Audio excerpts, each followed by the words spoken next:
ಸ್ನೇಹಿತರೆ ನಮಸ್ತೆ, ನಿಮ್ಮೆಲ್ಲರಿಗೂ ಶುಭ ದಿನ. ಪ್ರತಿ ವಾರ ಇದೇ ಸಮಸ್ಯೆ.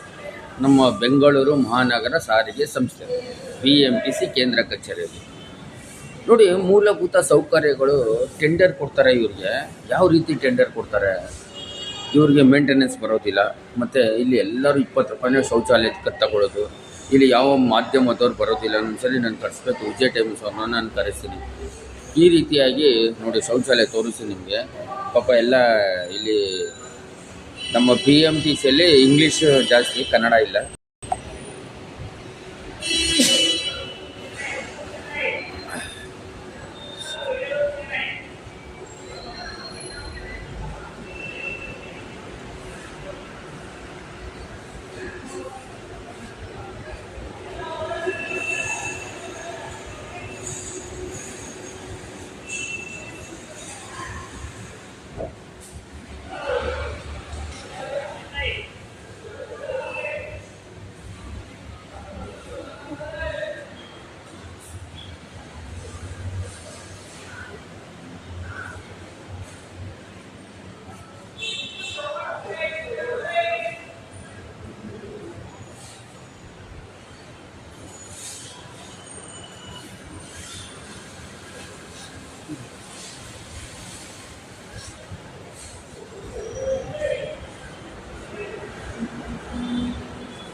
ಇಲ್ಲಿ ನೋಡಿ, ತೋರಿಸಿದ್ದೀನಿ, ಎಲ್ಲ ವೀಡಿಯೋದಲ್ಲಿ ತೋರಿಸಿದ್ದೀನಿ ನಿಮಗೆ.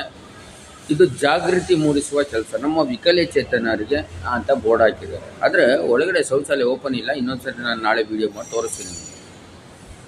ನಮಗೆ ಶೌಚಾಲಯ ಇರಬೇಕು ಅಂದರೆ ತುಂಬ ಅದ್ಭುತವಾಗಿರಬೇಕು. ಆದರೆ ಅಲ್ಲಿ ಬಾತ್ರೂಮ್ಗೆ ಹೋಗ್ಬಿಟ್ಟು ನೀರನ್ನ ಎತ್ತಿ ನಾವು ಬಕೆಟಲ್ಲಿ ಸುರಿಬೇಕು. ನಮ್ಮ ವ್ಯವಸ್ಥೆ ಹಂಗಾಗಿದೆ. ಪಾಪ ಬೆಂಗಳೂರು ಮಹಾನಗರ ಸಾರಿಗೆ ಸಂಸ್ಥೆ ಅವರಿಗೆ ಈ 5 ಗ್ಯಾರಂಟಿ ಕೊಟ್ಬಿಟ್ಟು ಈಗ 6ನೇ ಗ್ಯಾರಂಟಿ ಕೂಡ ಕೊಡ್ತಾ ಇದ್ದಾರೆ ನಮ್ಮ ಶೌಚಾಲಯ. ಆಮೇಲೆ ವಿಶೇಷವಾಗಿ ಇಲ್ಲಿ ನೋಡಿ, ಇಲ್ಲಿ ಎಷ್ಟು ದುಡ್ಡು ಅಂತಲೇ ಕೊಟ್ಟಿಲ್ಲ. We are not responsibly for your luggage ಅನ್ನೋ ಸ್ವಲ್ಪ ಇಂಗ್ಲೀಷ್ ಬರುತ್ತೆ ಅಷ್ಟೇ, ನಿಧಾನಕ್ಕೆ ಕೊಟ್ಟಿದೆ ಅಷ್ಟೇ. ಅದು ಬಿಟ್ಟರೆ ಜೆಂಟ್ಸ್ ಟಾಯ್ಲೆಟ್, ಲೇಡೀಸ್ ಟಾಯ್ಲೆಟ್, ಇಲ್ಲಿ ಇಷ್ಟು ಅಂತಲೂ ಹೇಳಿಲ್ಲ. ಮೂಲಭೂತ ಸೌಕರ್ಯದಲ್ಲಿ ನಮ್ಮ ಶೌಚಾಲಯಕ್ಕೆ ಹೋದರೆ 5 ರೂಪೀಸ್ ಅಂದರೆ 5 ರೂಪಾಯಿ. ಮತ್ತು ಮೂತ್ರ ವಿಸರ್ಜನೆ ಉಚಿತ ಅಂತಲೂ ಇಲ್ಲ. ಎಲ್ಲ ಇಂಗ್ಲೀಷಲ್ಲೇ ಕೊಟ್ಬಿಡೋದು. ಯಾಕಂದರೆ ನಮ್ಮ ಬೆಂಗಳೂರು ಮಹಾನಗರ ಸಾರಿಗೆ ಸಂಸ್ಥೆ ದಯವಿಟ್ಟು ಇದು ಕರ್ನಾಟಕದಲ್ಲೇ ಇಲ್ವಲ್ಲ, ಇದಿರೋದು ಹೊರ ರಾಜ್ಯದಲ್ಲಿರೋದು, ಹೊರ ದೇಶದಲ್ಲಿರೋದ್ರಿಂದ ಈಗ ಅದಿಲ್ಲ. ಅದರಿಂದ ಈಗ ಶೌಚಾಲಯ ವಾರಕ್ಕೊಂದ್ಸರಿ ಇದ್ರೆ ಬಂದ್ ಮಾಡಿ ಇಟ್ಕೊಂಡ್ರೆ ನಾವು ವಿಕಲಚೇತನ ಹೆಂಗೆ ಹೋಗೋದು? ಈಗ ಇಲ್ವೇ ಇಲ್ಲ, ಇಲ್ಲಿ ನೋಡಿ ಶೌಚಾಲಯ ಇಲ್ವೇ ಇಲ್ಲ, ಹೆಂಗೆ ಹೋಗೋದು? ಅದಕ್ಕೆ ನಾನು ಏನು ಮಾಡ್ತೀನಿ, ನನಗೆ ಇವತ್ತು ಹೇಳೋದು ಒಬ್ಬರು, ಸರ್ ಈ ಶೌಚಾಲಯ ಬಂದಾಗ್ಬಿಟ್ಟಿತ್ತು. ಆಮೇಲೆ ನಾನೇನು ಮಾಡಿದೆ, ಹೊರಗಡೆ 5 ರೂಪಾಯಿ ಕೊಟ್ಟು ಬೇರೆ ಕಡೆ ಹೋಗಿಟ್ಟು ಬಂದೆ ನಾನು, ನೋಡೋಣ ಇದ್ರ ಬಗ್ಗೆ ಅಂತ. ಇಲ್ಲಿ ಉಪೇಂದ್ರ ಅಂತ ಒಬ್ಬರು ಇದ್ದಾರೆ.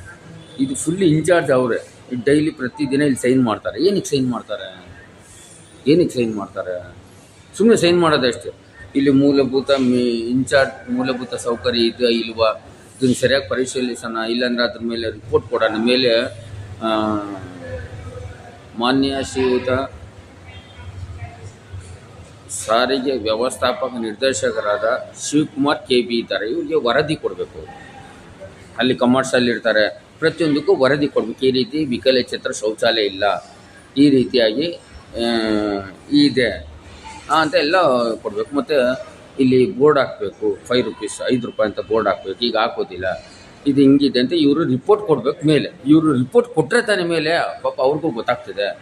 ಈಗ ಇವ್ರಿಗೆಲ್ಲ ನೋಡಿ, ಮಾನ್ಯ ಮುಖ್ಯಮಂತ್ರಿಗಳು ನಮ್ಮ BMTCಗೆ ಮಾನ್ಯ ನಿರ್ದೇಶಕರಿದ್ದಾರಲ್ಲ ಶಿವಕುಮಾರ್ KB ಅವರು, ಈಗ ಅವ್ರಿಗೆ ಶಾಸಕರಾದ ಇವರು ಕೆಳಗಡೆ ಇದ್ದಾರೆ, ಇವರೆಲ್ಲ ಅಧಿಕಾರಿಗಳನ್ನ ನೇಮಕ ಮಾಡಿದ್ದು. ಇವರೆಲ್ಲ ಪ್ರತಿಯೊಂದು ಅವ್ರಿಗೆ ಕೊಡಬೇಕು. ಈ ರೀತಿ ಇದೆ, ಶೌಚಾಲಯ ಹಿಂಗಿದೆ, ಮತ್ತು ಬೋರ್ಡ್ ಹಾಕಬೇಕು ಅಂತೆಲ್ಲ ಹಾಕ್ಬೇಕಲ್ವ. ನಾವು ಟೆಂಡರ್ ಕೊಟ್ಟಿದ್ದೀವಿ, ಟೆಂಡರ್ ಕೊಡಿ. ಎಲ್ಲಿಂದ ಟೆಂಡರ್ ಕೊಟ್ಟಿದ್ದೀವಿ ನೋಡಿ, ವ್ಯವಸ್ಥೆ ಟೆಂಡರ್ ಹೆಂಗಿದೆ ನೋಡಿದ್ರ.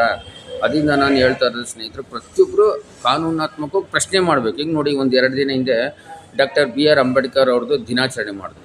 ಎಲ್ಲಿ ದಿನಾಚರಣೆ ಮಾಡಿದ್ರು? ಇದು ಮುಖ್ಯ ಅಲ್ಲವಾ? ಅದೇ ರೀತಿ ಪ್ರತಿಯೊಬ್ಬರು ಪ್ರಶ್ನೆ ಮಾಡೋಣ. ಧನ್ಯವಾದ.